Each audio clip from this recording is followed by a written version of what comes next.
Hey guys, welcome back to the second week of me looking into MCU films, and today we are looking into the Phase 2 film, Captain America: The Winter Soldier.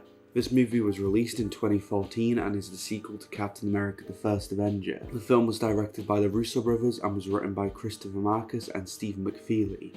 The film revolves around Steve struggling to embrace his role in the modern world. He also teams up with Black Widow to battle the Winter Soldier, who turns out to be his long-lasting friend, Bucky Barnes.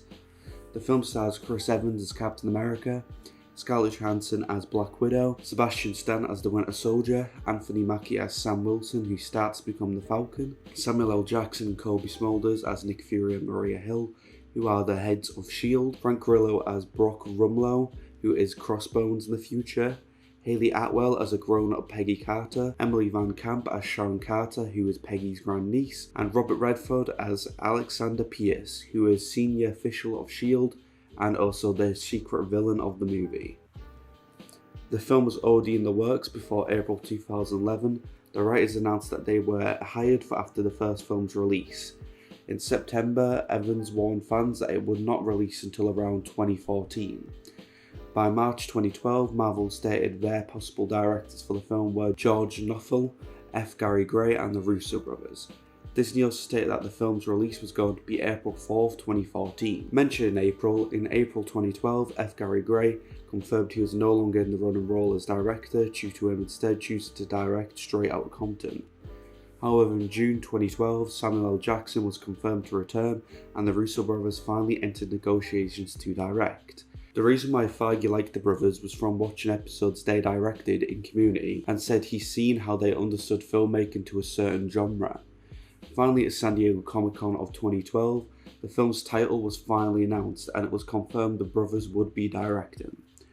The directors also stated that they met with the creator of The Winter Soldier, Ed Brubaker, to learn more about the character. Moving on to July 2012, Anthony Mackie entered negotiations to play Falcon in the film, and it was confirmed Sebastian Stan would be returning as Bucky Barnes in the film. In August, it was confirmed that Anna Kendrick, Felicity Jones, and Imogen Poots were being considered to play a mysterious role. In September, Evans confirmed filming would begin in March 2013. He also stated that the plot of Steve adjusted to the modern world was originally meant to be in the Avengers, but instead they decided to put it in this film. The film would also be filmed in Cleveland, Ohio. This was thanks to how helpful the Cleveland government was with the Avengers filming. In October, Scarlett Johansson was confirmed to be back as Black Widow, and Frank Grillo was doing tests for his role with the end of the month of him being cast, along with Kobe Smulders also being confirmed to return as Maria Hill. In January 2013, Marvel Studios announced that the film would release in 3D, and Anthony Mackie stated that filming would now begin on April 1st, 2013. Toby Jones also confirmed that he would return as Arnim Zola. In February, Emily Van Camp entered talks to play the mysterious role. Filming began on April 1st, 2013, as said by Anthony Mackie at the Raylan Manhattan Beach Studios in LA. Trent Opalach was director of photography, who has also worked on District 9 and Asylum. It was also shot on handheld cameras. For action scenes, the team aimed to feature longer action scenes, rather than using the typical tactic of quick editing and moving cameras. Inspirations for the directors included Heat and Mission Impossible. More filming took place in December 2013 and January 2014. Joss Whedon wrote and directed the mid-credits scene in the movie where it featured the Maximoff twins.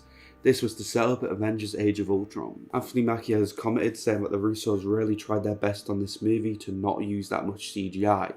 And he said that that's why he thought the movie looked so good. In June 2013, Henry Jackman announced that he would be composing the film. The film first released on March 26, 2014, and released in North America on April 4th, 2014. The world premiere took place on March 13th, 2013 at the El Captain Theatre in Hollywood. It was released for digital download on August 19th, 2014, and released on disc on September 9th, 2014. The film overall earned $259.8 million in North America alone, and made $454.7 million everywhere else, overall making it having a $714.4 million profit. It overall was the 5th highest grossing film of 2014. Rotten Tomatoes gave it a 90% rating based on 305 reviews. Metacritic also gave it a 70 out of 100 based on 48 reviews. Overall, they loved it. A funny thing to find in these reviews is that several of them gave comparisons between this film and Metal Gear Solid 2, Sons of Liberty. They say that the first half feels like the closest adaptation of the game. Entertainment Weekly and either film even made references to Metal Gear in their articles about the film. Now, what are my thoughts on this film? Well, unlike Thor: The Dark World, the MCU does something brilliant here. Overall, it was a very nice change in the franchise. It got political and realistic. I also think the Russos and Trent Opolach were brilliant choices to create this, overall making brutal hard hand-to-hand combat along with flawless CGI, especially the fights between Cap and Bucky, which are some of my favourite fights in the MCU. I love how they just kept keeping wide shots and less cuts in the action as well. Like, you know how some lazy fights can be these days. The amount of twists in this film as well could have made the film crap, but here it works out so beautifully. However, one twist I'm not a big fan of is the Nick Fury stuff. Don't get me wrong, I love Samuel L. Jackson and I love the character in this film, but the death stuff, I don't know, it just doesn't feel right for me here. The characters are also done so well. Cap is well the best we have seen him. We finally got to explore how he feels with all of this.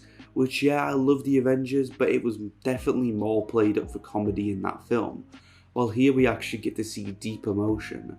I love this subtly in The Winter Soldier as well, where you see this badass assassin, but at times you see Bucky starting to shine through slowly more in the film. This also has the best introduction to give to Sam Wilson, showing us this brave soldier who one day will become Captain America himself. Overall, I just really love this film. I really think it is the most unique thing we ever seen, and honestly, it is the best out of the Captain America films we've ever gotten in live action.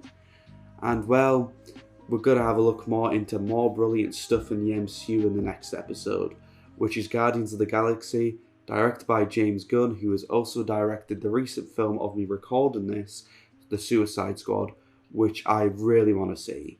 So yeah, please like the video if you did like it, consider subscribing if you've watched both the MCU videos now I'm liking them so far, and comment down below your thoughts on the films, because even if you don't like it, give me some reasons. I'd love to see some criticisms with this film other than the one that I have with the Nick Fury stuff.